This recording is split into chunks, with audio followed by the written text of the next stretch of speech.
I know. Do you know what? If I say your name twice, I can Yeah. never not do it to the Bad Boys theme. John Fouts, John Fouts. Well, I've been trying it.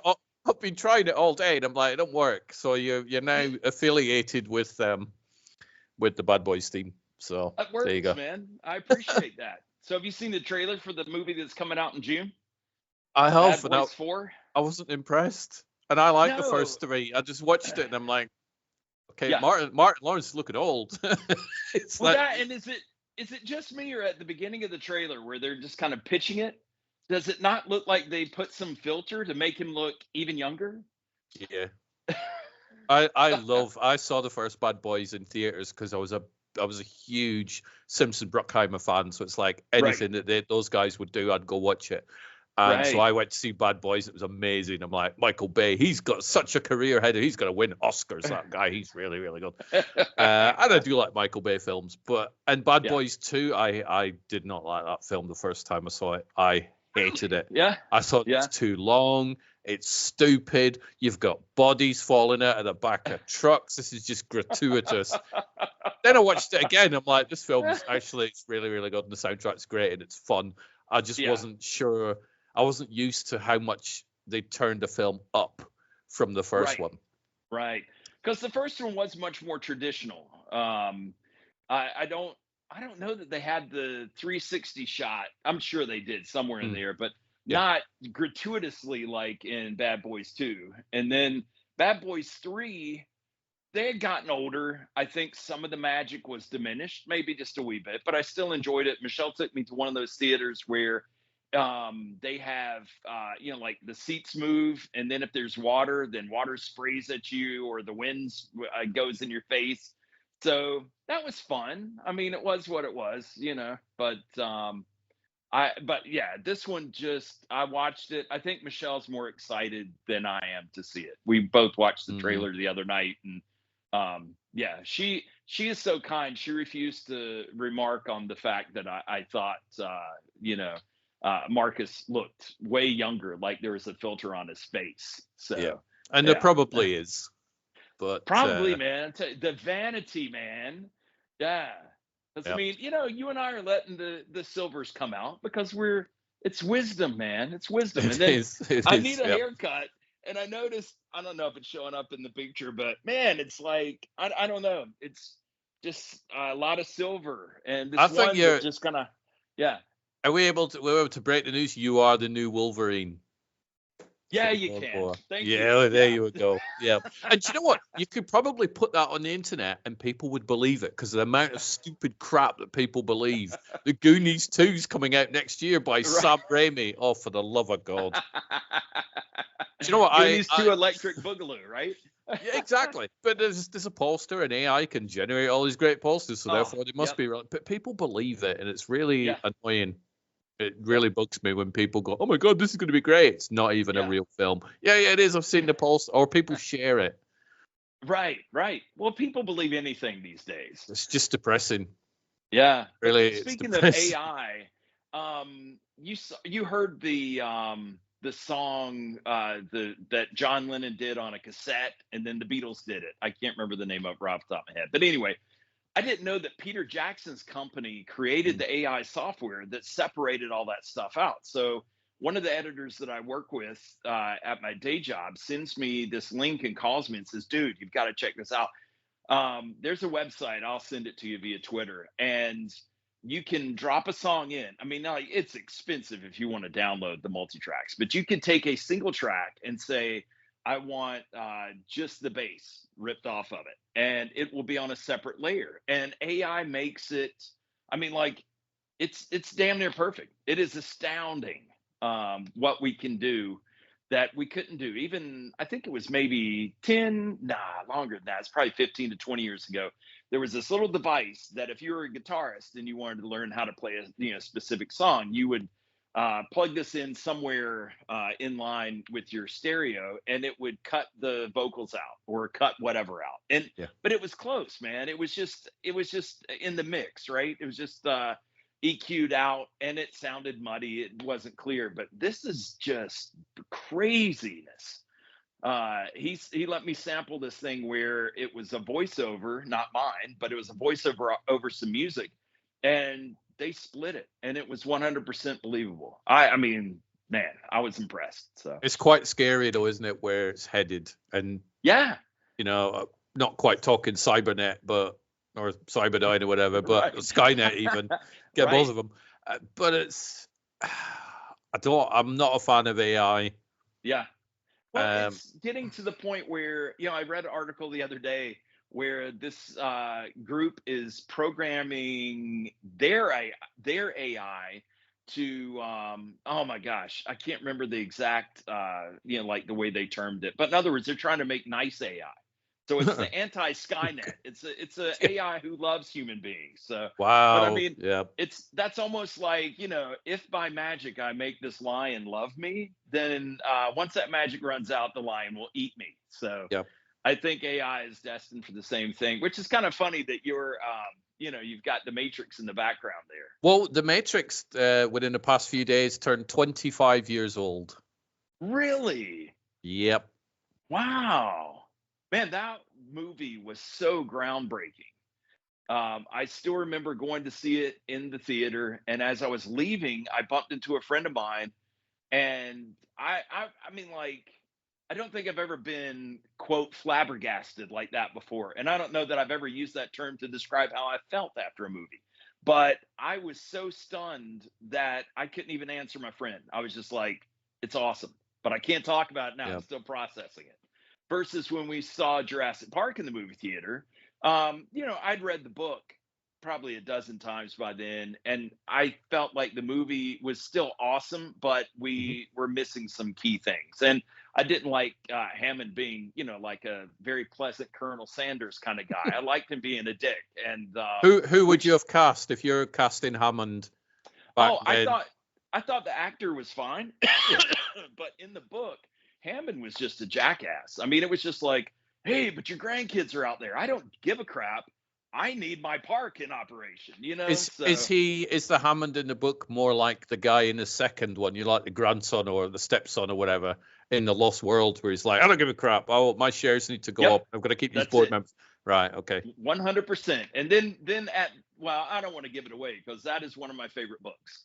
So if you get a chance to read it, but yeah, Hammond, I love the way Michael Crichton is just like, man tries to play God, fails miserably, and the bad guy gets it in the end. So Yeah. that's all I'll tell you. But that's very stereotypical for Michael Crichton novels. I think watching Jurassic Park in the cinema, I was gobsmacked when it was like the first time you see the dinosaurs. And Oh it's like, this is yeah. amazing. But by the Yep. end of the film, I'd kind of got used to how cool the dinosaurs looked and how Right. realistic they looked. And I was like, yeah, it's a good film. With The Yeah. Matrix, like you say, you come out of The Matrix and you're like, I'm Yeah. not even sure what I've just watched. Yeah. That is filmmaking's just changed. Something's Yeah. changed, and it had, because every single film had bullet time in it for the next however many years. Yeah. Even when and I mean, like, the people who were recreating it legitimately, that was, I mean, like, that was impressive, but Yeah. when it even showed up in Shrek, which that's just CG, but I Yeah, mean, that yeah, is. it permeated everything. An extra John Fouts popped up on there on my screen. I'm like, how did that happen? So I don't know what happened there.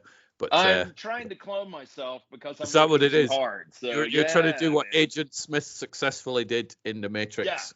Um, except I'll look less rubbery. And yes. I won't fight with myself. So So the reason, not only is it 25 years, but are you excited about the fact that Drew Goddard is going to be doing a Matrix 5?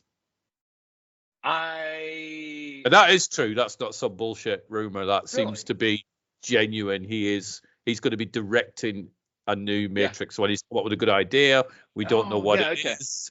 I Uh, gotcha. so we've Yeah. got another one coming. What's your thoughts on that? I'm open to it. I thought, now granted, I had temporarily forgotten about four, and the fact that it's power to the matriarch, because uh Neo is just kind of like, well, yeah, it's time to pass the torch, right? But anyway, but yeah, and Trinity became the queen of the Matrix. But yeah, man, it was good. So yeah, Hmm. I'm looking forward to seeing anything. I remember there was a rumor quite some time ago that they were going to kind of reinvent the Matrix, which is a possibility. I mean, if there's a multiverse in Marvel, there could be. I mean, we saw that at what was it, in the second one, where Neo goes to confront the old dude in a chair. I can't remember what his name was, but yeah. But anyway, grumpy old guy. And so we've got a gazillion monitors everywhere. So we've got hot chick on burning planet, old man in a chair. We're building up our own little multiverse here. That's right. I'm trying to make everybody who can't remember names feel better about their games. Exactly. I was talking to a female friend of mine the other day, and she was having trouble coming up with this one person's name, and I said, well, being a guy, it's easy because I can say, dude, how you doing? Whatever. And she goes, no, I call women dudes too because I can't keep up with names. So yeah. You can go, hey, dude, you can't get away with yo, bitch. That's frowned upon. Anymore, apparently. Who knew? That was back. Yeah, that was back in the 80s. You could get away with that. Normally, if you're in like an R-rated comedy or something, you could probably get away with that, but not in everyday life. Maybe in the Matrix. Who knows? Maybe. And then, what was it in the 90s when that Budweiser ad came out? What's So that was another thing. If you got stuck, I can't remember your name, but what's up? And then, yeah. And now you do that, people are either, what are you talking about? Or how old are you? That sort of thing. Or both. It's like, are you having an embolism? Are you having a stroke? Are you okay? Need to call 911. Yeah. Is it long COVID? Are you vaccinated? Are you not vaccinated? Did you wear a mask too long? Did you not wear one long enough? Who knows? There's a whole bunch. I remember when I was working at Lowe's, and I mean, like every time I'd go into work, I'd grab one of their masks because I wasn't going to keep wearing mine. And then we got to reading the rules of Lowe's, which is a hardware store. I don't know if you have those over there where you live, but they were saying every hour you should get a new mask. And I'm like, dude, my boss would shoot me, man. I know the mask manufacturers would certainly enjoy that, but my boss would be like, dude, you're a waste of money, man. do you look back at some of the pandemic and go, yeah, I was a bit of a dick then? I do, because it's like when it comes to sitting next to people in my work office, like, you're going to come into the office. I'm like, do I really? Because I don't want to. And then we would go in the office and they were like, right, if you sit there, I'm like, nah, it's too close to another person. Sit me over there. And I would be that person because I just didn't want to be there. So I was kind of a bit of a dick when it comes to things like that. Would you like some food? No, not cross-contaminating my food. I was a real ass just because I could get away with it. Probably in the beginning of the pandemic where we were told to wear masks. And I remember Michelle and I rolled up in front of the bank, put our mask on, and went into the bank. And I was like, wow, this feels like Bonnie and Clyde. Except we've got ATM cards. I mean, we're actually going to, do some business legally. But yeah, man, rolling up at the bank and putting a mask on, that was a new feat. Did you ever look at people who you're like, you're too close, back off? and they would. You're like, I quite like the mask thing because I had the black ones. So I bought the black masks, not like not like gas masks, but just, the regular mask. But I quite like the anonymous feel to it. Right. And the fact that people didn't know whether you were happy, whether you were sad. So you could just glare at them and they'd be like, ooh, I wore a lot of black back then because I just, Well, that, and I mean, like, if you have the mask, sunglasses, and a hat on, then you were completely incognito. You could have been the Unabomber. I had gloves, everything. Maybe that's not a good example, but you get what I'm saying. Yeah, that's not something to aspire to, is it really? No, not Sorry, at all. YouTube. We're not really talking about our role models here. But yeah, that's like 4 years since that chaos kicked off. It's times. Yeah. I would say it's flown. I don't know if it has.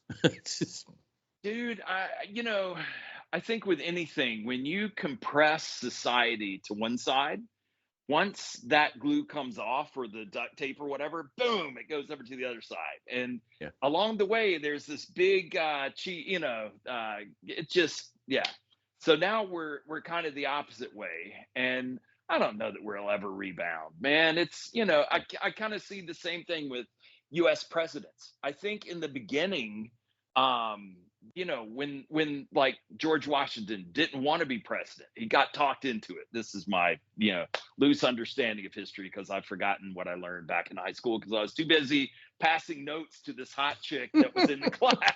And we were in opposite ends of the classroom. And of course, if we got in trouble, I was the one that had to stand at the back of the classroom holding a encyclopedia in each hand. It was like a big dictionary. Did you have to?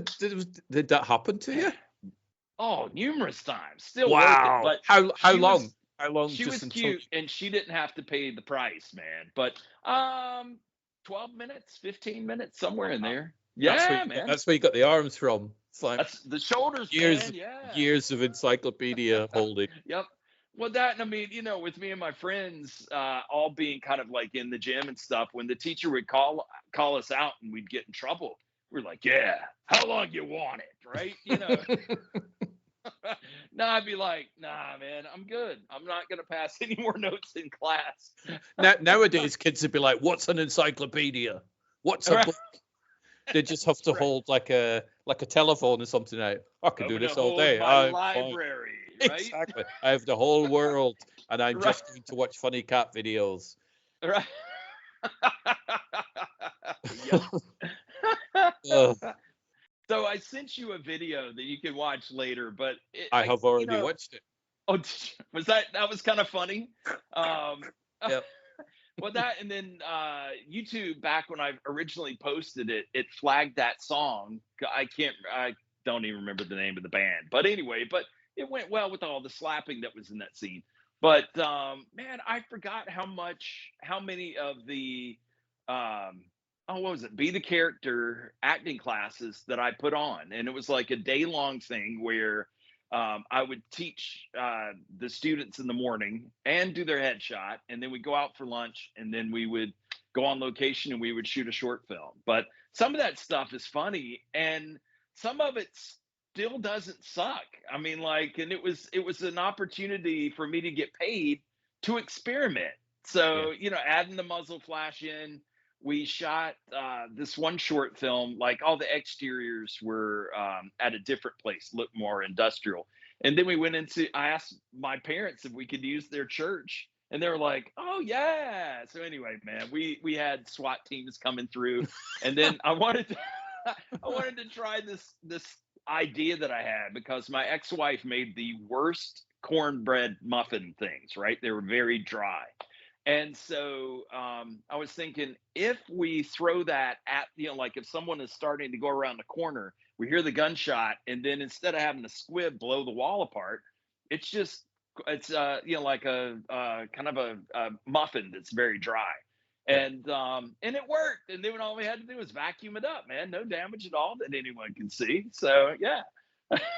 It was fun. I saw it maybe 2-3 minutes before we started the podcast, because I've been watching some TV downstairs, and that's like, we've got loads of time to watch TV. It'll finish 10 minutes before you record. I'm like, that is not enough time to get my headset on and stuff, but it was enough time. Right. So I managed to watch that video, but it looked fun.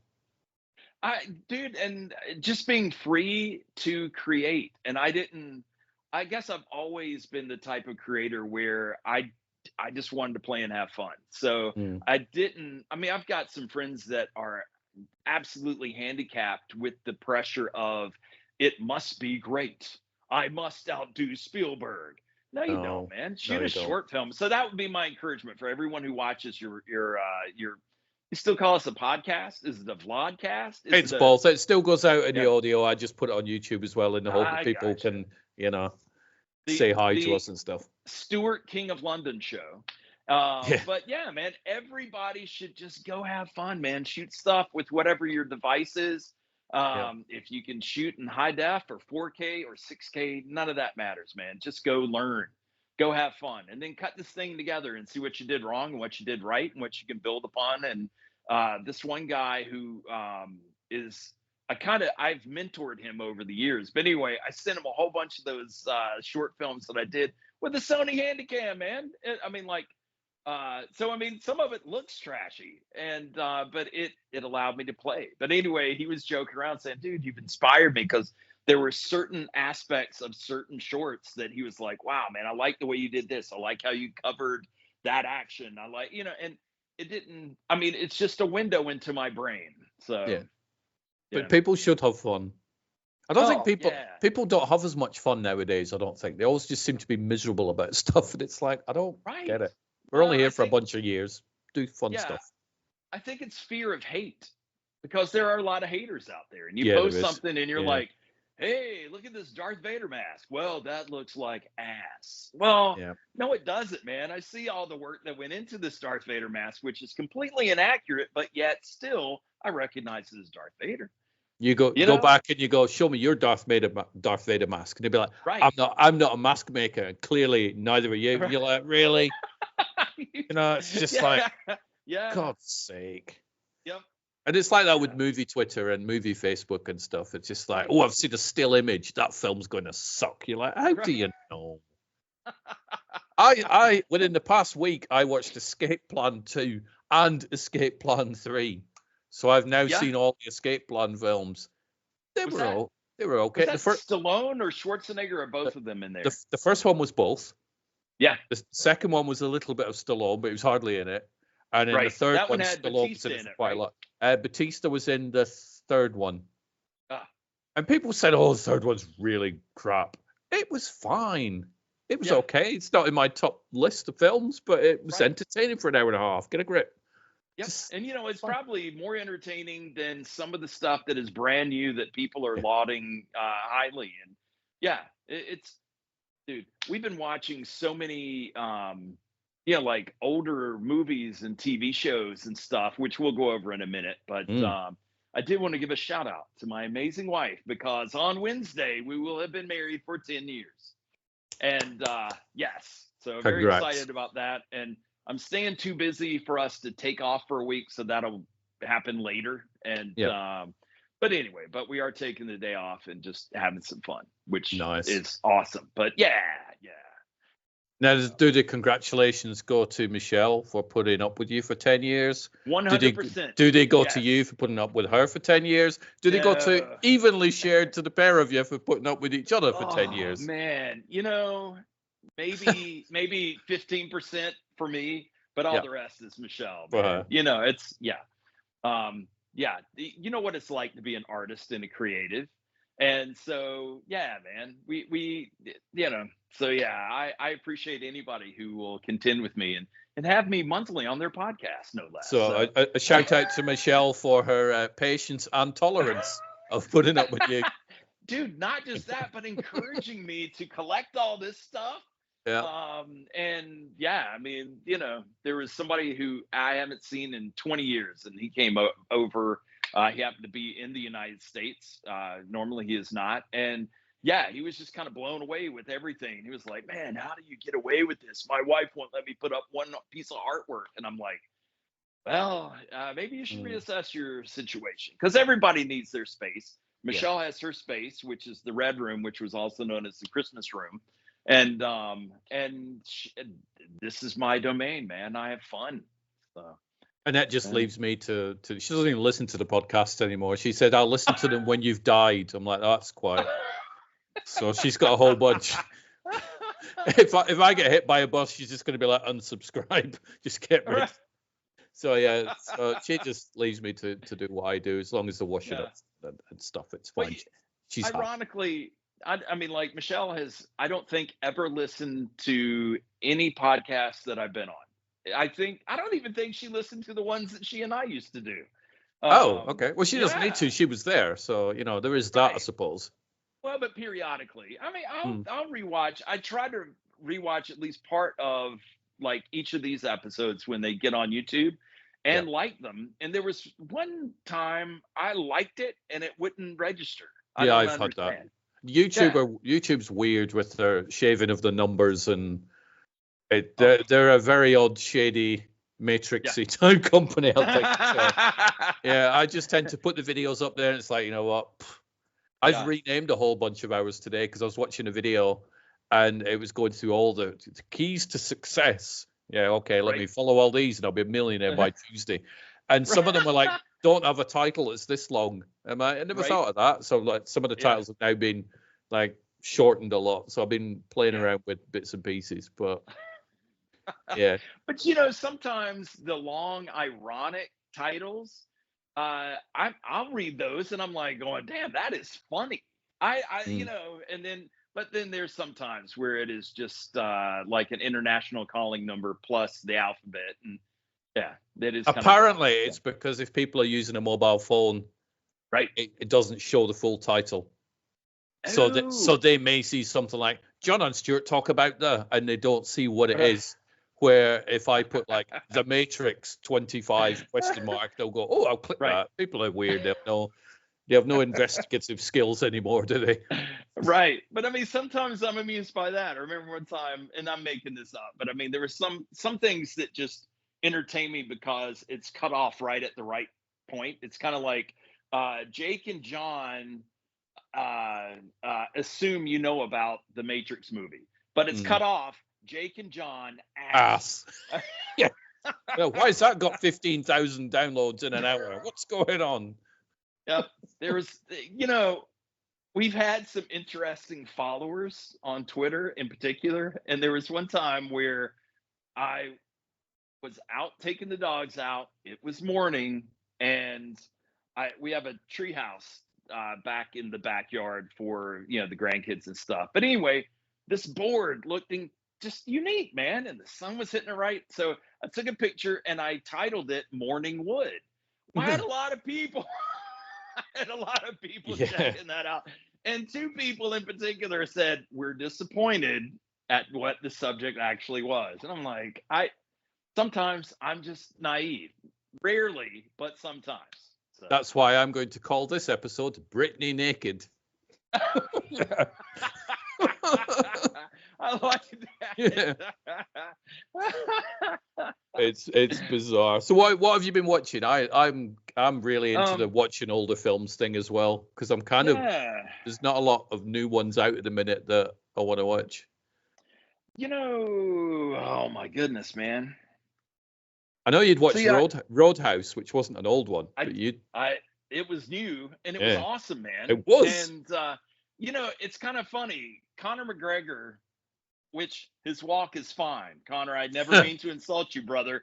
Yeah, but it's like, wow, man, how did they come up with that walk? And then I saw him walking into an MMA ring, and I was like, wow, okay, man. But dude, that guy was hilarious. I mean, like, he really played that character well. And I thought the whole movie was fun. I mean, it got more and more ludicrous as the movie went on. It was almost like, oh man, I never can remember that one movie with Statham in it where he loses his heart. Crank, yeah. It was almost kind of like Crank or one of the Fast and Furious movies in the last, couple in the franchise.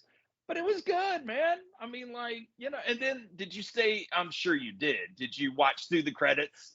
It was that moment at the end or the post-credit sequence that made me really like Conor McGregor's character more.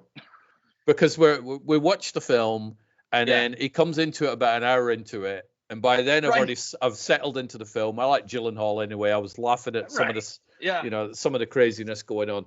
And then Knox shows up with his, all right, darling. I'm like, oh, is this where the film nosedives? Is this it? Because it was such a jar. It was like, this is not what film does he say? This isn't a Guy Ritchie movie, Connor. This is a different film. This is a Doug Liman movie. And then his character went away, and I'm like, okay, right, I get it. Because I couldn't, and that is his accent. I couldn't quite get. I'm like, what was that he said? Because I'm so used to watching a film with an American accent in.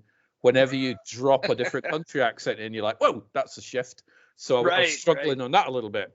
And then he came back, and I'm like, okay, I like the film, but his character was kind of weird, and he felt like he was in a different movie.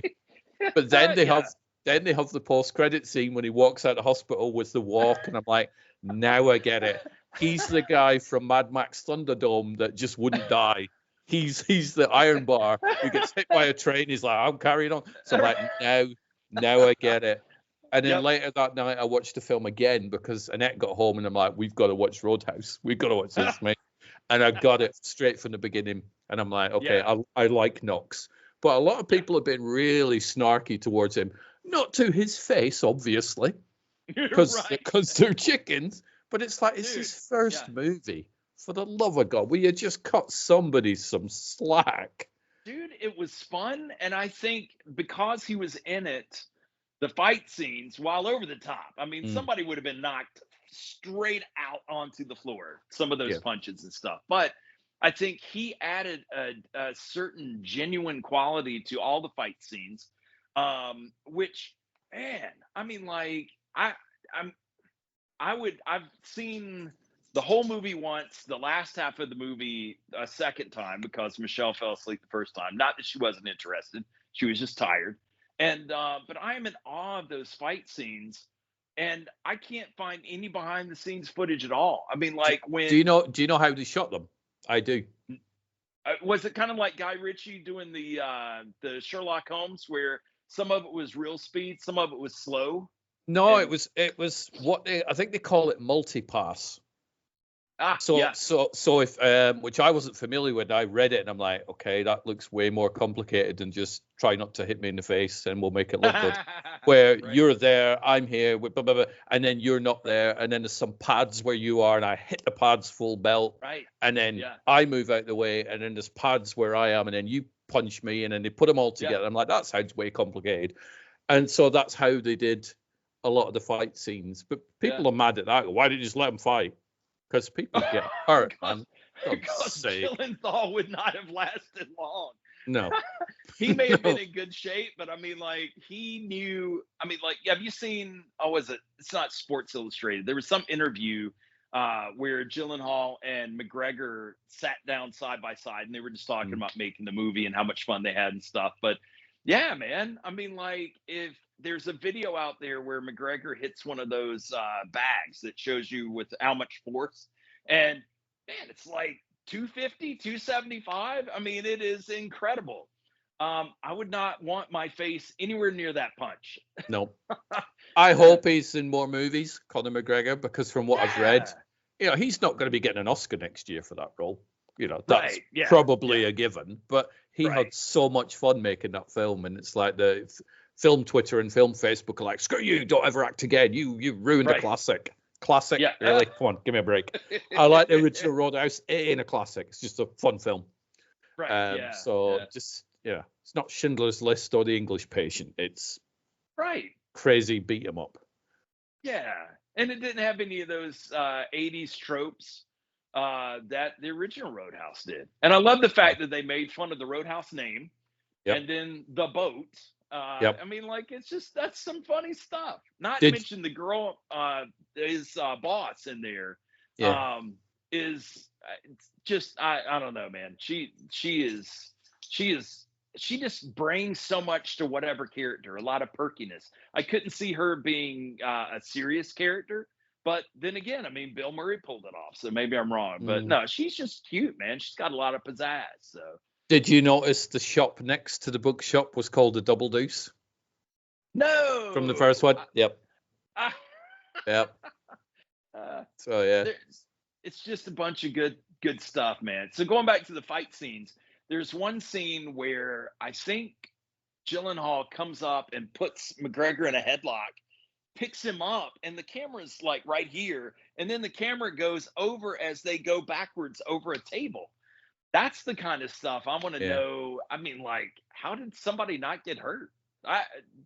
It's a really good director. It is impressive. But then so you got like the crew that make the film going, ta-da, look at all the clever stuff we've done. You got the internet going, screw you, you ruined the classic. And then they storm off like Conor McGregor did at the end. It's just like, the world needs its enjoyment back. It needs its sense of fun and entertainment back. So. It does, man. Let's see here. Oh my goodness, man. It'd be nice if this iPad would just scan my face instead of scanning my finger. I think it would be faster. Give it a couple of years, it'll probably do that for you. Probably do the podcast. Yeah, man. So have you ever seen The Upside?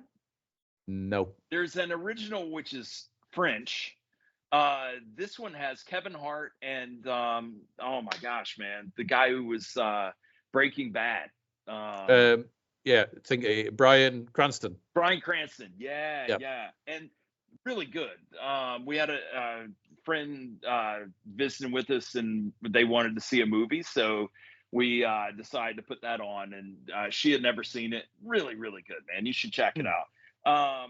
And then let's see here, Central Intelligence. So we actually had Yeah. a Kevin Hart double feature. Almost, it was Nice. 2 separate nights, but Yeah. dude, that was just fun, man. I mean, It like was. I laughed and laughed and laughed, and I think with Dwayne just being so huge and clueless, man, he's a nerd. He has no idea, and he says the most inappropriate things. Anyway, man, so that was excellent. What else, man? Let's see here. Little Wing, that's relatively new. Yeah. Yep, that one. Good lord, man. Uh, I'm just having all sorts of brain farts. I have been working way too long, even today, but every day I keep pushing myself. But it's the guy who was in Succession as the dad. Oh, Brian Cox. Thank you, sir. So anyway, he's in that, and but it's a movie with a big heart. I liked it. I mean, it was very simple storytelling. Let's see here. And then, so as far as TV goes, Michelle has been watching something called The Americans. You ever seen that? I have heard of it. I have not seen it. Dude, I cannot get past that. It's like, oh, I didn't recognize you. Really? That's a dusty ass wig, man. I see the little stitches. I mean, like, that's not a good disguise. Now I could understand if, like it was CIA and, like you are, someone just ID'd you. So you like duck into a crowd, put this thing on, and then you come back out and people are like, where'd the guy go? But no, man, I mean, like it, most of the wigs just look like garbage. And and the fact that they'll get through shagging, because they each have different partners, even though they're married, because they're Russian spies. And so, I mean, like the shagging was kind of, had some energy to it. So, at some point, somebody rubbed their finger through the wig and the wig jumped off, man. Anyway, so it's just, so I can't even watch it. So periodically I would go to the room and Michelle's watching it, and there's tons of sex. I can hear that all the way downstairs. So but anyway, but yeah, it's anyway, but Michelle loved it and has watched every bit of it. So Okay. and I'm just glad that it's over. Is it so? It is a show that's finished now, is it? Oh, I have no idea, man. It's All now right. that I've said that, they're probably going to come back and next year, new wigs, right? Yeah. Oh, dude, got you some Blade Runner action I have there, I man. have relocated to 2019, where it was life was Yeah, easier in 2019. that's right. Go off world to the off Yes, world exactly. colonies. Yep. So I read. It's funny. We're just hopping all over the place. But I read an article today that a pig kidney transplant recipient discharged from the hospital 2 weeks after the procedure. So success is key advance in the field of cross-species transplants. So I mean, like the whole time I'm reading this article, I'm just thinking Island of Dr. Moreau. Yep. I mean, like look, I'm all for saving people's lives and stuff, but I don't know that I want a pig kidney in me or anything. You might find out you'd wake up one morning just rolling around in shit and eating apples. It could happen. right. It's And then like, I don't know. What was it in Snatch? They eat everything but the bones. Yeah. I mean the teeth. No, they grind the bones, but they spit out the teeth. Yeah. Somebody tells you a joke, you're like, Yeah. oh god. That's That's it. not good. And then when I innocently bend over in the kitchen and Michelle comes up and swacks me on the ass, like she often does. Yeah. I was just thinking, doing, because I got the little curly tail. Possibly. So, yeah. Yep. Yeah. Yeah. It takes you And back to that is Deliverance. Deliverance. Squeal like a pig, John. Squeal like a no. It's getting too dark. I'm out. I won't have the kidney back. You got some pretty teeth. I don't know why I did that with some sort of Scottish accent, because it was not that way. But yeah, it's and see, this is what Michelle has to contend with. So now I've told the exact opposite of what happens because I just, anyway, I'm compelled. So to give her attention when she's trying to put up pots and pans in the kitchen. Isn't that what a husband's supposed to do? Apparently. For 10 years. Yeah. Let's see here. Avatar, The Last Airbender, the TV series that's on Netflix. Okay. Have you finished it? I have. And had you seen the cartoon first? Yes. Yeah, I've seen the cartoon one or the animated one, whatever. People get mad if you call it cartoons. I know what I mean. I enjoyed it. I enjoyed the animated one. I haven't seen the live action one, though. It was really good, man. I think the M. Night movies scared a lot of people away from even giving this one a try. But man, I mean, like, they're so faithful. I mean, like, it's funny how we all have these heartstrings that get plucked periodically. When Sokka, I can't remember which of the siblings looked at Gran and called her Gran, and I'm just like, wow, man, that takes me right back to the animated series.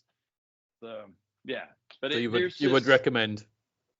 There is a purity that was respected. Yes, indeed. And good effects, but it's still funny. And obviously the budget enabled them to continue bending water, unlike the M. Night movie, where it was just like, no, we're going to use our minds because we ran out of money. Okay. Yeah. Oh, yeah.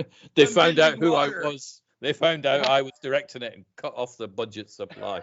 I genuinely like M. Night. I like the fact that he's a good ideas person. Yep. Yeah. So did you watch The Servant on Apple TV? I haven't. No.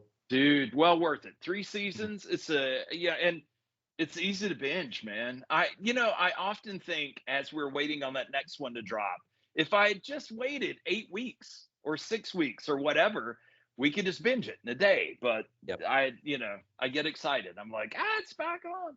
The next thing I want to watch on Apple is the 2 Steve Martin documentaries that are on there. Yeah, which I thought it was a series, but you're right. It is a documentary, and it's a 2-parter. And man, I'm looking forward to seeing that. My cousin, who used to write for TV shows back in the Beverly Hillbillies days, he grew up next door to Steve Martin, and they have remained friends ever since. So nice. I'm interested in watching the documentary and then picking Mo's brain and saying, just going, is that true? What did you really think? Yeah. Is it all made up? Right. Was he really a wild and crazy guy? And the answer is definitely yes. But anyway, yeah. But I am looking forward to seeing that. And let's see here. Manhunt, again on Apple TV Plus. This is the one about Wilkes Booth? Yeah. I think I asked somebody about that, saying, do I need to be a historian to be able to understand that show? And they went, no, you don't really. It explains what you need to know. Yeah. And it's interesting. I mean, like, I knew he was an actor, but I didn't know he was a well-known actor. And Michelle is a historian. She's a history buff. I was passing notes during history class and holding dictionaries. So I missed some stuff, admittedly, but Michelle says it's it's reasonably accurate. Periodically, like at the end of the show, she'll go, well, GHX 1138 was actually 39, but whatever, So So what else have you got? Or is it pretty much? I mean, that's a whole bunch of hours, to be fair. So if that's is that it? Is that what you've been watching? Yeah. Dude, I still got more of a list. Oh wow! I was gonna let you talk for a minute or whatever, I am rewatching The Pacific, the HBO series, the follow-on from Band of Brothers, because Annette and I finished watching Masters of the Air. Really enjoyed it. Excellent. And then she's not seen The Pacific, so I'm like, I'll watch it again. So I'm going back watching that series. I do like it. Yeah. I'll have to check that out. Have you seen the documentary that's also on Apple TV? No, my Apple subscription runs out in 6 days, so I may need to not sleep for 6 days and watch everything that you've just recommended on Apple, like Manhunt and Steve Martin, which I recommended. And is the documentary any good? I have no idea. No. I mean, like, it popped up, and then we've been very sporadic, and I don't really know why, because we watched 2 episodes of The Last Airbender and really enjoyed it, but I guess because it was all just sitting there, we could have binged it, Yeah. but instead we started watching Yellowstone, which we have finished. Wow. Okay. And yeah, man. So you see where the binge hours went, Mm-hmm. and then we jumped back into that. I was trying to think what else. Let's see here. Dark Winds. I don't know if you're familiar with that or not, Nope. but that's has 2 seasons out. There's going to be a third. It's about a res police captain, I think he is, and they're solving a crime per season. So, but it's really good. But it's set in the 70s, and then Okay. the Americans was set in the 80s. So it's kind of funny because Yeah. man, anybody who aspires to tell a like a story set in the 60s or the 70s or the 80s, and they're going to have all the cars be legit. Man, we had some big gas guzzling vehicles back in the 70s. But let's see here. The Bear season 2, we finished that up. And your thoughts on The Bear, the whatever it is, comedy show? Yeah, I mean, I thought it was cool, man. I mean, like, I think the comedy is circumstantial versus it being like a ha ha ha show. But I mean, like, the chaos in the kitchen is hilarious, and the fact that it's like, yes, chef, no chef, and then what was it? No, that's Star Trek. But whatever I'm sorry. There we go. Yeah. Which was good, man. And then you want everybody to make nice with each other in the end, and the fact that Bear saw the best of everybody and would set them up to win, whether they saw that as they were on that road or not. Because have you seen season 2? I have. Yep. I binged through the entire run of The Bear way back when. It's really good. But it is like, I mean, like, in a way, anyway, but yeah, man, it's kind of like Ted Lasso, except in the kitchen. Yeah. Because Bear sees the good in everybody and is not but dude, that Christmas episode, I think we have talked about this before. So yeah. Super stressful episode. Yeah.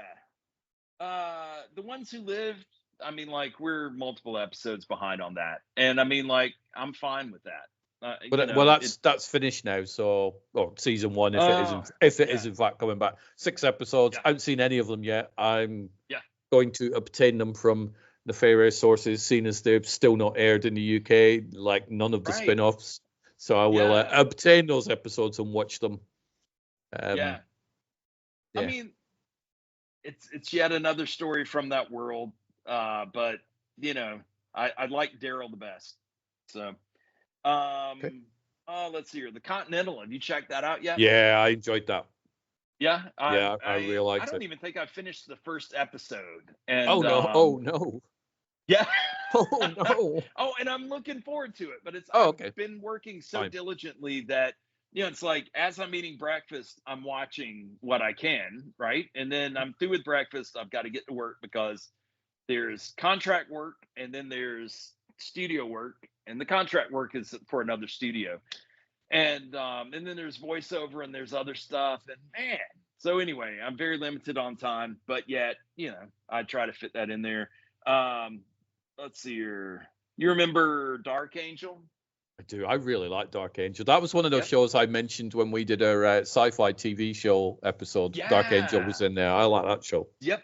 That is what inspired me to obtain a copy of all the seasons and start watching that. Shogun's been really good. I don't remember I've heard that. when it was on ABC back, I don't know, what, 30 years ago? Was it late 70s, early 80s or something? Richard Chamberlain? Yes, he did, man. I remember it, yep. I remember seeing the commercials for it, but that's really about it. And then let's see here. We were watching that. And again, Michelle loved reading the books. And she remembers the original series. And in the first episode, hopefully this isn't a huge spoiler, but they're needing some information from this one guy. So what do? They boil him alive. As you And do. Yep. yeah, and when they got to the end and he's just like meat just floating around, they were like, well, I guess he didn't know anything.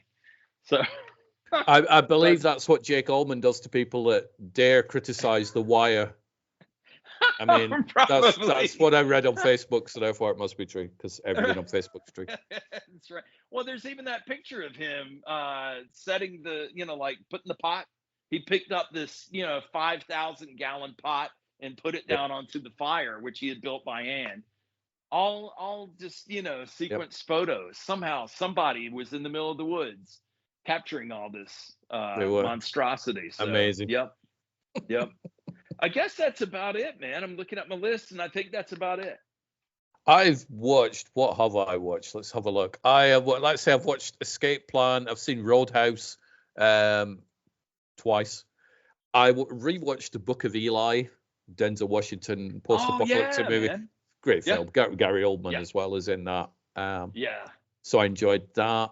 I'm really in the mood to just watch films from the 80s and 70s and just go back to those, because there's not a lot coming out at the minute that really excites me. Dune, I will wait till it's on Blu-ray and then I'll watch 1 and 2, finally see what all the fuss is about. The Beekeeper put me off. I'm like, I'm good. I don't need to watch any more new films.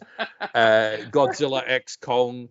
I'm still a couple of movies behind in this MonsterVerse, and it's okay. I don't mind.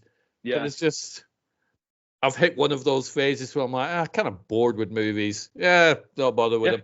And it usually lasts about a week or two until I watch something like Predator or something to go, I'm back in. Or, need to sometimes just take a break from films. Yeah. Well, I mean, you think about it, like a TV series is a commitment, but it's not like a movie where you have to sit there for an hour and a half to 2 hours to complete the story. At least with a series, at the end of, 40 minutes or 45 minutes, that's the end of episode 1 or whatever. And then you can go about your life and come back to it wherever it's going to be sitting there waiting on you. And I don't know, man. I guess with me trying to be very efficient with my time, I don't want to just sit around and binge watch stuff anymore. And I think I'm now feeling the after effects of the strikes from last year, because there is just nothing coming out on home entertainment at the minute. The press releases, there's a press company I deal with, and the last time, other than today, the last time I got a press release through from them was February. And normally I'd get like 5 or 6 a week from them. I thought they'd gone under. I'm like, has this company just disappeared? But they popped back up today with a news story. So, maybe things are getting a bit better, but it's just been very, very quiet. So, I was trying to think, I feel like this is morbid, but yet it has my attention. The whole thing about the Rust accident. Yeah. And hearing everybody's stories, and I don't know where they get all the footage. Some of it is courtroom. Some of it is, like the interrogation in the police station. And I say interrogation, I mean, like, these different people are just sitting there saying, well, this is what I saw, this is what I did, and stuff like that. And, but I mean, like, it is intriguing who ultimately, I mean, like, they've decided who is ultimately to blame, but it's, I mean, like, everybody has a side, and it's such a complicated thing. This movie set, and especially when you have to have an armorer, and then it's like, oh, well, no, that's the costumer. This is the armorer. But yet the costumer could be licensed to at least touch a gun, but not load a gun. And how do you keep all that separate? And then there's carts where, it's like, okay, we're done with this gun. So you put it on a freaking cart. I don't care that you're in the middle of nowhere. That's not secure. Where's the safe, man? Yep. So, and then it's like, oh no, I'm pretty sure I pulled it from a white box. Well, every box is white. It's just they've got stuff written on the side. Anyway, man, but hearing everybody, tell their side, and it's like Baldwin they leave him alone in this room, which I feel like he was kind of set up because they were already recording, right? Mm. And he's calling, I don't know, his wife, his daughter, or whatever, and he's like, I've had a really bad day, and I'm like, wow, that's an understatement. And then he's talking about how bad he feels, and then he says, no, but you should come on out tomorrow. We've already paid for that place. We should have fun. And I was like, dude, if I had just accidentally shot somebody, Yeah. I wouldn't be thinking about and I'm sure he has ludicrous money anyway, but it's like, dude, I would just let that Airbnb fold, man. Whatever, Yeah. um, but then, when he's telling the story about how surprised he was when the gun went off, he starts tearing up. But he's an actor, it's like, what do you Yeah. believe, So yeah. It was like when people were obsessed with the Johnny Depp Amber Heard trial, everybody Oh, turned into a behavioral expert. right. You could always tell because nobody ever switched sides. If they were a Johnny Depp fan, they were fine. If they're Amber Heard, Right. they were fine. They would never go, Yeah. do you know what? You got a point there. They would go, look Yeah. at Johnny, look how convincing he is. Yeah. Oh, look at that. And then when Amber would tell her story, like, she's an actress, she can fake it. You're like, but Right. Johnny can, no, I could tell with Johnny. Johnny wasn't faking Right. it. It's just, it's insane. And it's the same with the Yeah. Rust thing. They're like, the cinematographer, she was shot. Oh, Baldwin, put him in jail. But you weren't Right. there. Oh, I know what happened because, you could tell. Well, No, you couldn't. It's right. more complicated than Yes. what the internet make out. Yeah. And at the And end of the day, somebody lost their life, which is, yeah. that isn't And reversible, is it? no, you can't just say cut back to one. No. But I mean, the fact that, it came down to, well, Baldwin's not a very likable guy. Dude, if it was accidental, if somebody truly, I mean, the gun went through so many people's hands. It was almost like a Guy Ritchie movie without the funny payoff, Yeah.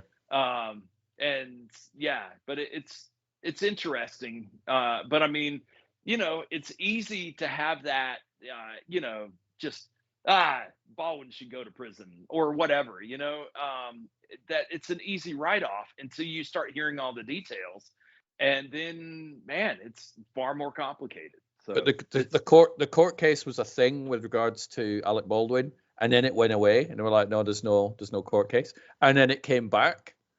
yes, Whilst it's come back, he hasn't yeah. been doing any Donald Trump things on Saturday Night Live, has he?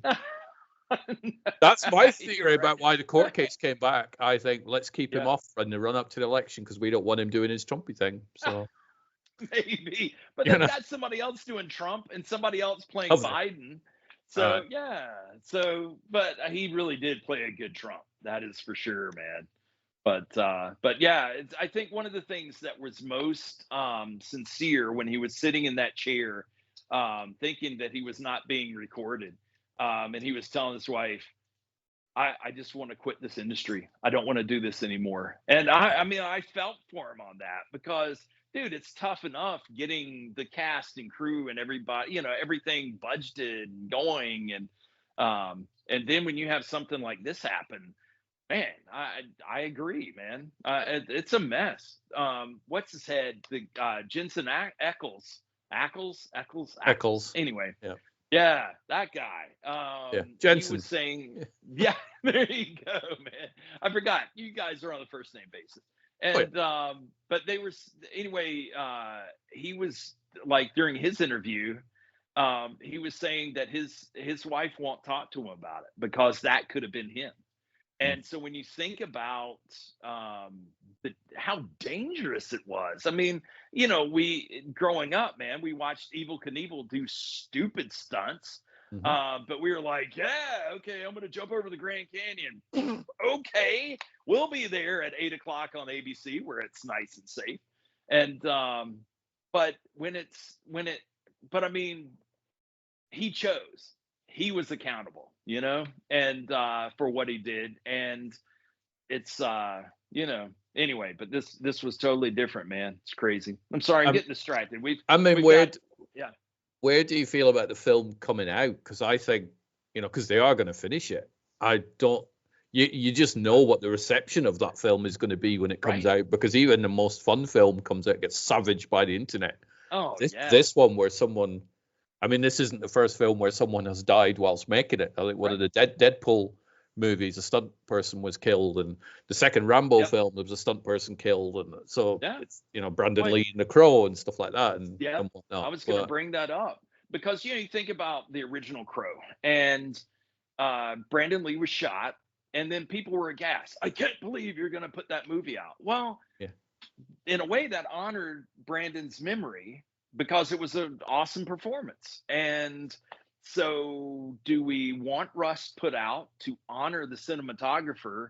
And I don't even think the term she gave her life for the movie, because it wasn't like, you know, she didn't know she was going to be shot. Kind of like, what was that? Was it a short film or a independent film where somebody was on the railroad tracks and they didn't know a train was coming, and all of a sudden a train comes and wipes out the camera and the person. That was maybe 7 years ago. And, you know, I don't know, man. But yeah, I mean, supposedly they've shot everything for Rust, and I'm assuming they'll eventually put it out there. But like, I think it'll come out quiet, won't it? It'll just drop onto some platform or something, I think. Yeah, just some streaming network. You know, which, speaking of streaming networks, who would have thought that Netflix would have the Tyson fight this summer? Because usually that's a pay-per-view event, you know?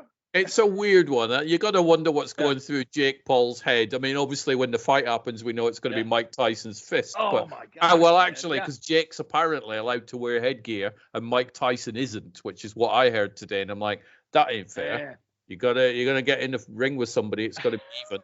I mean, it's never going to be even if you're facing Mike Tyson, but yeah, dude. Have you seen the video clip of Jake telling his dad that he's going to fight Tyson? No. And he's asking his dad, who is, you know, like, in your childhood, who was your favorite boxer? And he was like, man, Tyson.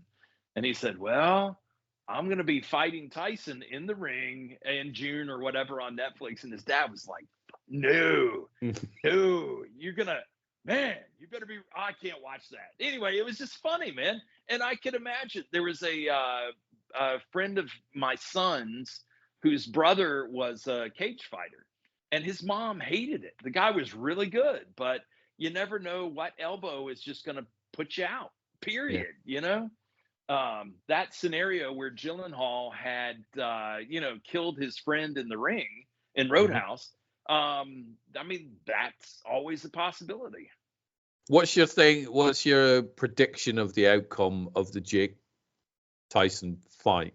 Dude, unless Tyson is totally smoked up,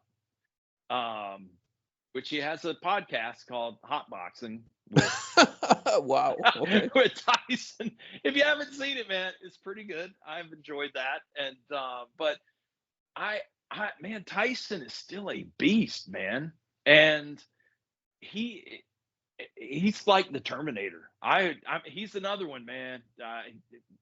McGregor and Tyson. I don't want to argue with either of them, you know? No. I think that, and I don't know what the outcome of the fight's going to be, but I think the people watching it will be like, really, we waited all this time for that. I think it'll either be unfair or it'll be so weak where you're like, there's no way that Tyson's given it his all or something. I think there's something that's going to make people go, really? I waited years for a movie about cats, and that's what I got. You know, that sort of thing. Because in reality, there's no way Jake Paul would beat Mike Tyson.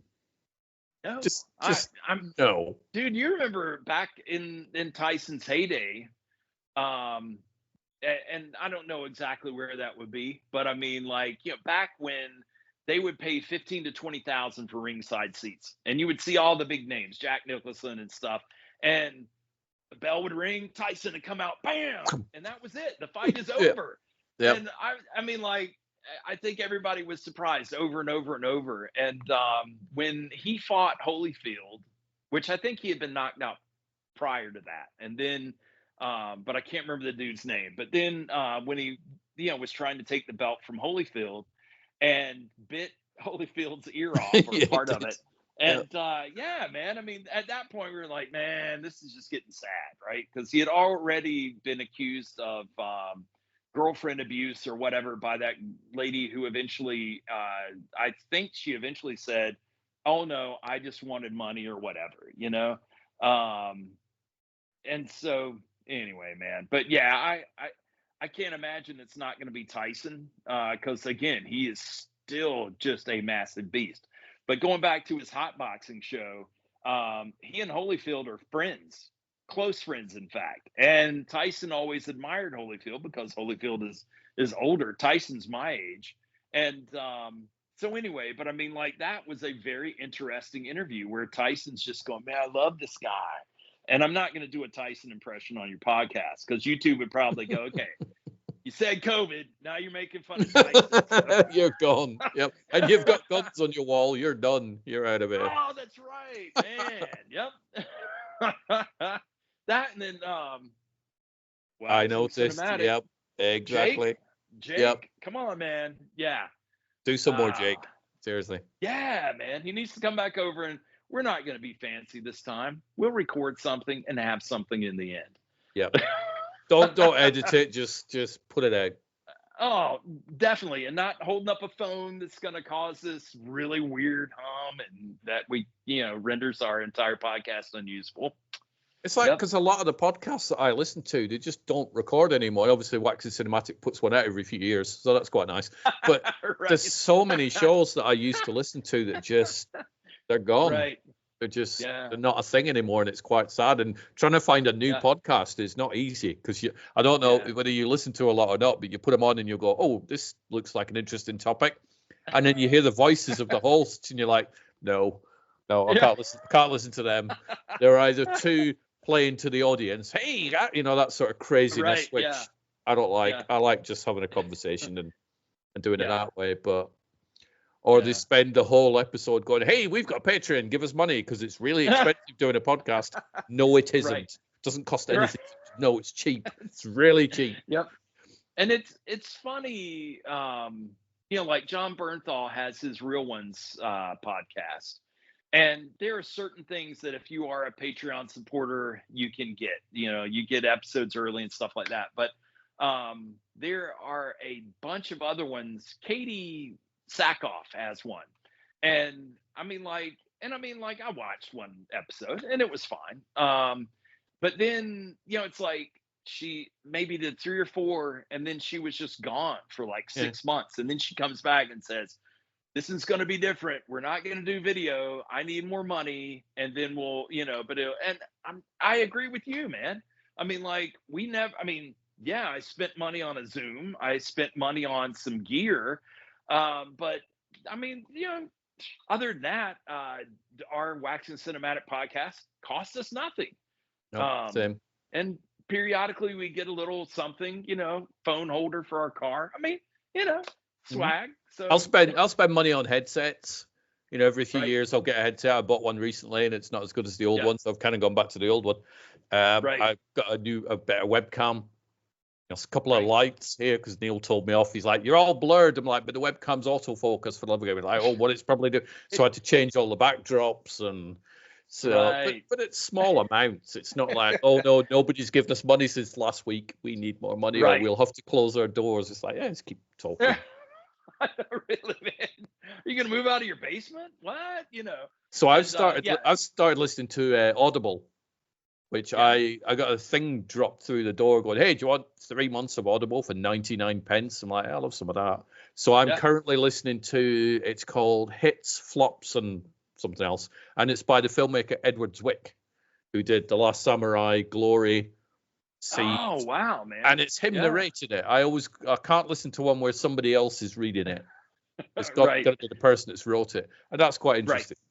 So I'm currently into the audiobook type thing at the minute. So you'll have to tweet me the name of that book again, because I bet Michelle would love to listen to that because she commutes. My commute is 2 flights of steps. So it's like I start a book and then I finish it. It's not even done with 2 sentences. So But her commute is much longer, and she would probably enjoy that because Last Samurai is probably one of her favorite movies.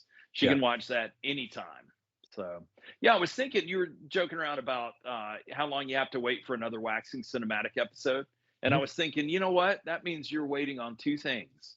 The next episode of Waxing Cinematic and Neil's TV show. Find more. I'm more likely to get Waxing Cinematic in the next few months than. And I like when you tweeted back at me the what was it, the laughing cat or something. Yeah. I knew what that was about. Yeah. Yeah. It's so Neil, just know we're excited, man. We are. He was watching it the other day, though. That's the really teasing part. So I said, because we speak quite frequently, and I'm like, so what are you doing? Oh, I'm watching the Time War. It's like, it's no use you watching it. Right. We all need to see it. Right. There's at least two people that want to watch it, other than Neil. There's us. Why not have a super private watch party with just the three of us? Exactly. I'm just saying. Yeah. Yeah. So I am looking forward to that. Yeah. All right. So we're gonna go on a journey because I'm gonna put this thing, my old dog. I'm gonna put him on the porch. So I'm gonna put my arms out like I'm flying, like Kate Winslet in Titanic. Man. Oh, there you go. Oh man. Holy crap! I've grown. There was bang my head there. Yeah. Yes, you did, man. I'm telling you, I never. Yeah, my tripod was too tall. Why is he naked? Why have you got a nude person on your? What's all that about? Yeah, you looked though, didn't you? You did. I did, man. I was like, what? The gardener again? Exactly. Man, I'm tired of bailing him out. Get out of my house, Robert Downey Jr. I thought you changed, but you cleaned up your act. So there's the dog that doesn't give me any trouble. So, in fact, she does snore on occasion. So, anyway, all right. Go back. Oh, love the Thing poster. Oh yeah, man. That's pretty cool. Yep. Did I show you this? Ooh. The alien Nerf gun. Nice. And let's see here. If I can keep the shot. Oh wow. It's even got a bullet counter. Yep. And then man, that lemon squeeze. Amazing. Yeah. So yep. Nice Halo mask on the wall. You've got a very cool sort of geek office thing. It's impressive. Yeah, man. Yeah, dude. Well, again, when you've got a wife like I have, and she's just like, order that thing, order that Lancer, that and some stuff does. I'm sorry, I'm giving you an earthquake there. And for the most part, a lot of this stuff does go up in value, which is nice. But I mean, I just have fun, man. I want to be inspired by everything that inspired me as a kid. Well, that's got to be a room that you go in and you think, I'm inspired now. That's got to be a good mental process room, I would have thought. Yeah. Well, I mean, you go from upstairs and, as I'm coming down here, I look over into the red room, which is, Michelle's room, and living room furniture and all that stuff, which one of these days I'll take you in there when the background isn't blurry. So you can actually, but anyway, yeah, man. But then you come down here and it's just like a completely different world. So nice. And like a different world that I'm in 2019 before my trip off world. Right. I really want to watch Blade Runner 2049 again. I haven't seen that for a few years. I'm feeling I need to rewatch that. Yeah, I rewatched Blade Runner. I guess that was back in January, like the original, and then that inspired me to watch the sequel, and I enjoyed it just as much as seeing it in the movie theater. Man, it was really good. And then, did you know there is a CG series that I can't remember the name of it, but and that's another one I started watching. I just haven't finished yet, but it kind of puts both those movies together. It kind of shows what has happened with in that world. Yeah, so I will check that out. I knew they were planning on doing a Blade Runner TV series, but that may be a different show, or I just didn't realize how quick time goes, and it's actually out. So. Well, this would have been kind of snuck in there, man. Let's see here. I forgot. I've got the tablet, so I can actually tell you what the name of that is. It is, well, oh my goodness, man. Well, it looks like I'll be tweeting it at you later. It does, yes. So it was supposed to be. Oh, it's Blade Runner Black Lotus. I didn't recognize the thumbnail. That is it. Oh yeah, I've seen that now. So 2009 Blade Runner 2099 miniseries. What's that? Oh, is that one that's coming out? Oh god, it's so confusing. Oh, there's no time. Black Lotus is a weird name for because it sounds like White Lotus, which I think is a very different show to Replicants. Yeah. Yep. Yeah. Very much so. And but yeah, carrying the theme over well, and I'll finish that up. I think I only have like maybe 2 episodes left to go, but yeah, it's one of those things when the Bad Batch, the new episodes come out, then I watch that, and I forget that I have this other stuff that's just sitting there waiting on me to watch it. So I hate the thing where there's that many TV shows to watch, so I watch nothing. That really, I do. I'm prone to do that. Go, there's all these different shows. Which one are you going to concentrate on? I don't know. Right. And I don't watch any of them. So I've got, I think, like a season and a half of Gotham to watch, and then I've finished the entire run of that. I got however many Walking Dead things to watch. It's, too much. One thing that I've been trying to do, which, by the way, side note, which I neglected to read off of my notes that I took for the show. I think I told you a while back that I am taking courses to be a therapeutic life coach. And so I finished up all of the book work. So now it's just the field work. And but anyway, man, moving forward on that. But that's yet one more thing that I try to fit into every day is progressing with that. But I've gotten to the point now where I feel like I'm just drawn in too many different directions. So if I decide I'm going to do one thing, like even if it's just, okay, I need to make a note to order something for whatever, right? Then I will follow through 100%, man, because I am the world's worst about, okay, open up Amazon and then, oh, wait, then I have to, edit this and then I'm on to that. And then I don't ever come back around. And then, my notes, my reminders are. I write stuff down and it's like, right, so what do I need to do tomorrow? And it's kind of like, that, which nobody can look at, but I write stuff and then it's like scored out. And I did it yesterday morning. I did like 7 things that I've been needing to do for weeks, and I did them all in one morning. So I think that's what I'm just going to have to carry on doing. And it makes you feel good when you check things off. And of course, mine are overall, they're digital. Although this year I have made some notes, and I put the little radio button, the little box beside each thing so that I can check it off. And it is. We're getting there. I feel exactly the same you do, where it's just being pulled in that many different directions, and it's just like, no, I need to. I'm developing what I call a crap list. Right, so this is like a breaking news where obviously I publicize movies and publicize everybody and all that sort of stuff.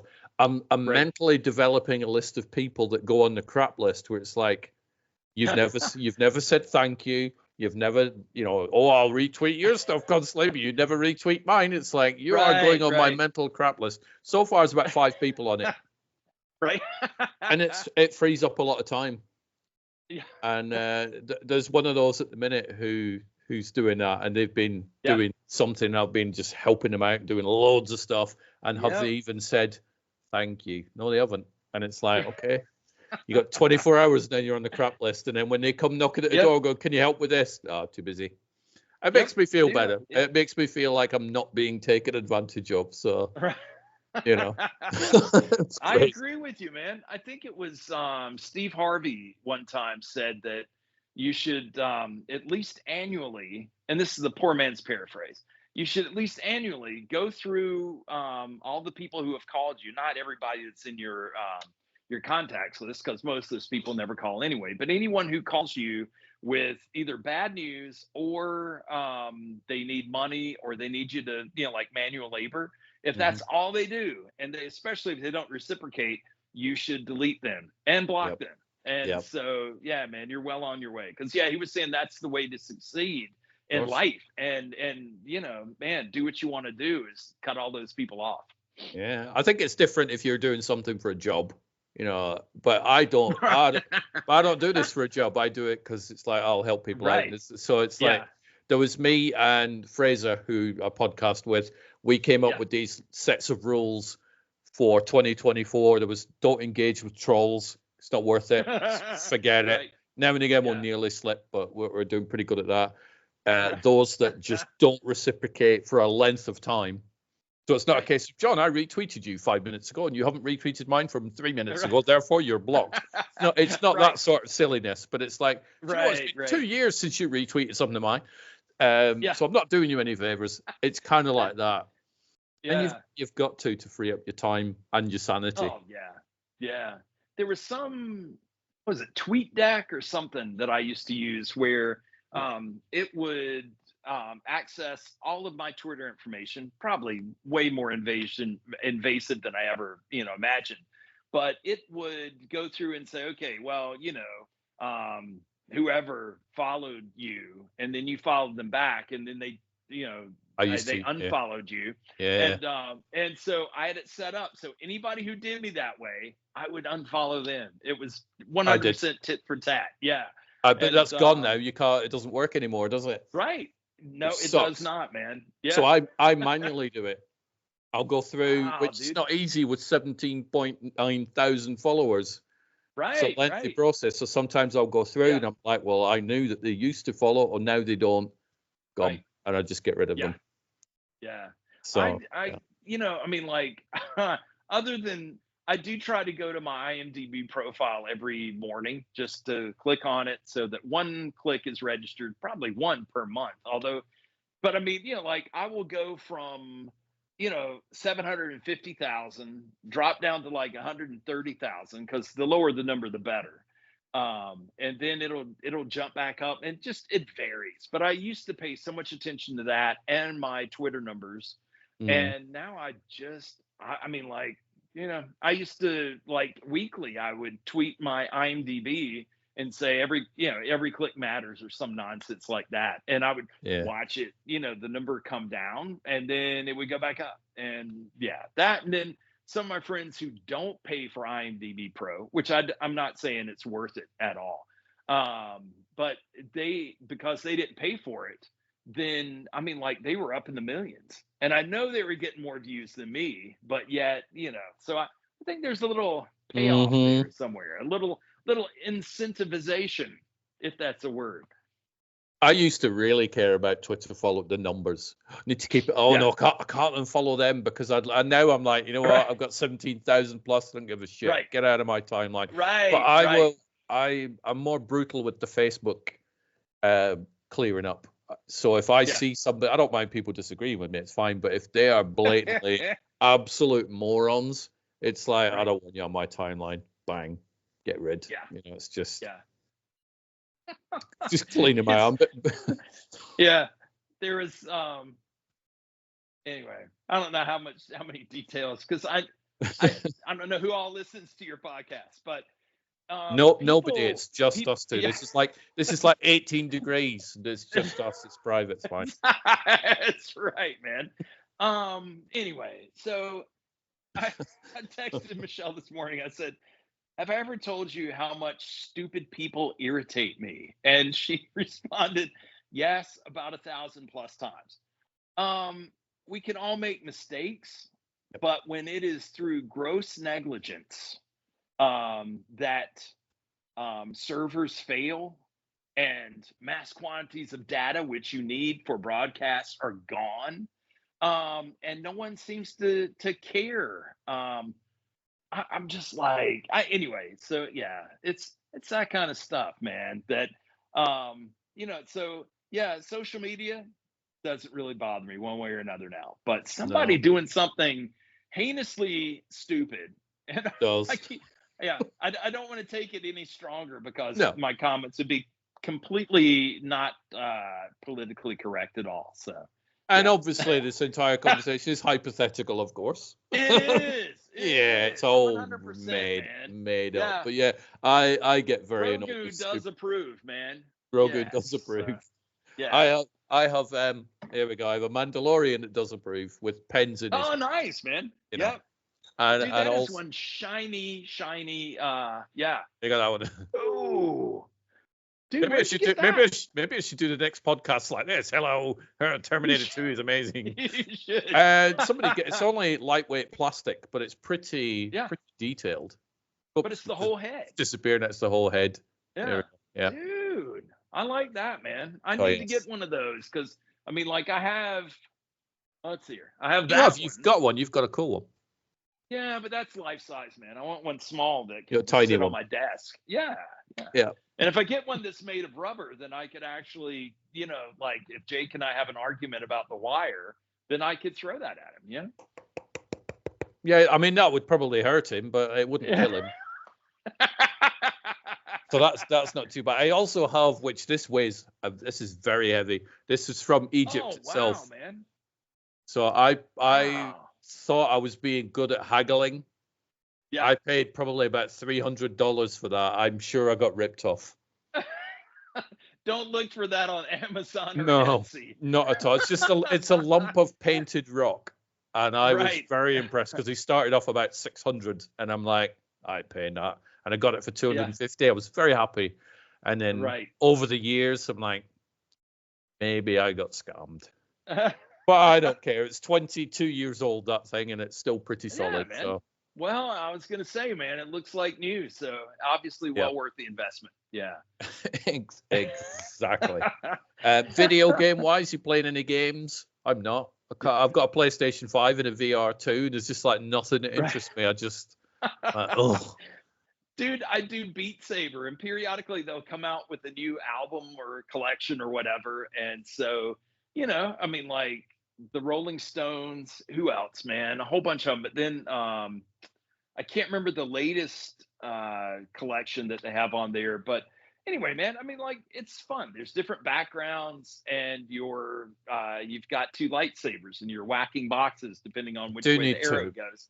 I think I do need to pick up Beat Saber. It's one of the older titles from VR, but it's also still one of the most popular ones. So yeah, dude, it's fun, and they keep adding to it. It's not like some of these games that you buy and maybe they'll fix a bug, but they're not continuing the game in any way unless they come out with a part 2, which will cost you an additional $60.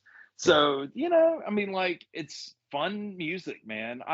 I wish there was a way that you could drop just about anything in there, like drop some Metallica or whatever, but I mean, like Metallica, as tight-fisted as they once were back when, the whole music sharing thing happened, they've certainly sold their souls a million times over. So let's have a Beat Saber version of Metallica, man. Fingers crossed. I platinumed Lego Dimensions, so that was only the 4th game I've ever platinumed on a PlayStation, and every single one of them has been a Lego game. So I don't know what that says, but I was quite impressed. I had one, the very final trophy that I had to get. I had to do a level in 25 minutes, a specific level. It was Portal. Right. I had to do the level of Portal in 25 minutes. The first time I did it, it was an hour and 15. And I had to do it in 25 minutes. And I ended up just managing to do it. I had to just keep playing the same. Every time I put the game on, I just had to play one level and go for it. And I ended up just trophy. I'm like, oh my God, I was so very happy. But now I've platinumed it, which I haven't finished the game, but I've got all the trophies. I'm like, what's the point? Right. Platinumed it, done. But there's still so much more of the game to play, but I don't care anymore because I've got all the trophies. So, well, it's like the whole Batman Gotham series where each game you can do 50% and you beat the game. But until you hit that 100%, you haven't gone back and played every micro game and all this stuff. And I'm with you, man. I mean, it's kind of like, yes, I defeated the Joker. I'm going to move on. I'm going to wait on that next one. And so.